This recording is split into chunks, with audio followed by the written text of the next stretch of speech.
সেই ভূমিটা আজকে উনি করতে চাচ্ছেন। আজকে উনি চেক দিবেন, বলছে যে আমি দিয়ে দিব, আজকে দিবে। সেটা ওনার মুখে আমি, উনি এবং ওনার সহসঙ্গী হিসেবে আরও দুইজন এসেছেন।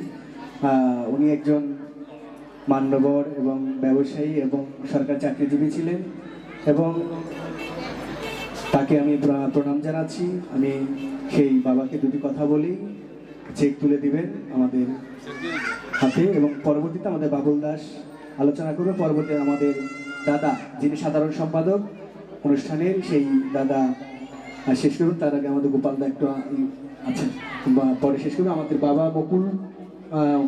মুকুল প্রবীণ সাহা মুকুল বাবা, ওনাকে বলার জন্য অনুরোধ করছি। আসলে ধর্মসভা, এই ধর্মসভায় এত ধর্ম সম্বন্ধে আলোচনা করার মতো সুযোগ আমাদের হয়নি। তবুও এই ধ্রুব চৈতন্য এই উকিয়ারা গ্রামে যে যতটুকু করতেছে, এটা অনেক কিছু আমাদের হিন্দুদের জন্য।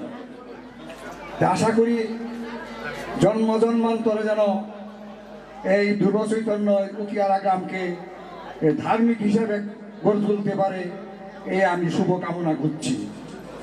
এবং ওর জন্য সবাই আশীর্বাদ করবেন, এবং যার যতটুকু সাধ্য আছে ওকে সবাই সাহায্য করবেন, যাতে যেন এই অনুষ্ঠান প্রতি বৎসর সুন্দরভাবে করতে পারে। এবং আমিও যদি বেঁচে থাকি, যতটুকু সাধ্য আছে ততটুকু আমি ওকে সাহায্য করবো। এই বক্তব্য অল্প বক্তব্য রেখে আমার শেষ করছি, বক্তব্য শেষ করছি।